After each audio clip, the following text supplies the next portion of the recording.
kjo ashtu si e ceket edhe jo përveç avantajeve të saj në karrierë, në jetën profesionale, personale dhe disa arritje, kjo ka dhe disa avantajet e sajna, duke u nis nga fakti se me kalimin avancimin e moshës, atëherë dhe komplikimet në shtatzani janë më të larta dhe më të theksuara.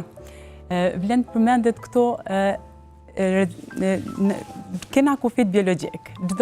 Kena kufit biologjik dhe rezervat ovariale me kalimin e moshës, prej moshës 30 vjeçare, e tutje fillojnë të zbresin, por me kalimin e 35 e tutje ato fillojnë të zbresin në mënyrë më të vrollshme. Kështu që na vështirësojnë se në start në koncepcionin e një shtatzanie, plus komplikimet që mund të hasim gjatë rrugës, dhe do të na bëjnë më të vështirë këtë në muajt e ardhshëm. Ta shqigojmë pak më shumë në detaje, ju sa po përmendet disa ndryshime.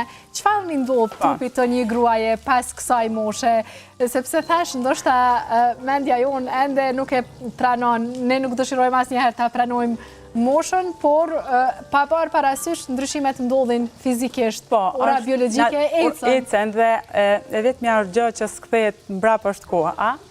Me pas 30 moshësh, si është ceka edhe më herët, pas moshës 35 vjeçare, kena rezervat ovariale bin shumë. Kjo jo vetëm në anën sasiore, por fatkeqësisht edhe në anën cilësore, ne mund të kemi vështirësi në arritjen e një shtatzanie të suksesshme, por edhe nëse ndodh një shtatzanie, atëherë na krijohen kushte dhe për komplikime gjatë kësaj shtatzanie, si hipertensioni arterial, diabeti gestacional, na krijohen kushte edhe për një lindje më të vështirë, ose jo lindje me rrugë natyrale, siç është lindja vaginale, por atëherë duhet të nënshtrohemi edhe një lindje me preje cezariane.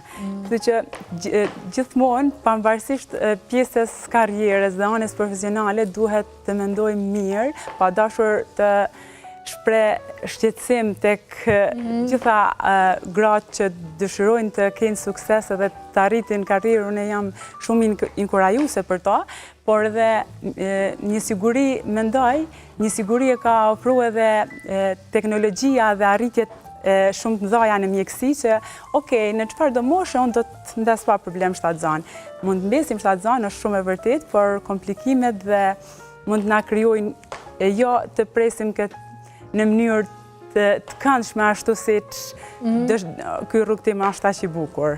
Por nëse mundësit janë, atëherë ta zgjedhim më herët, nëse kjo është çështje zgjedhjeje.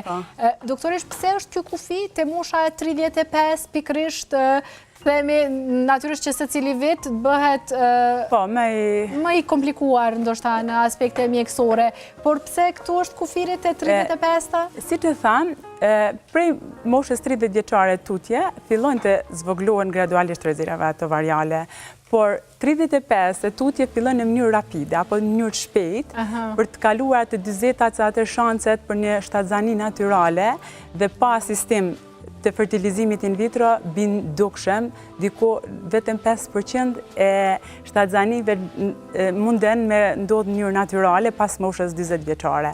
Kjo është biologjikisht që rezervat ovariale kanë kufirin e vet. Domethënë nuk jena gjithmonë në kohë që unë do kryj obligimet e mia, pastaj do të krijoj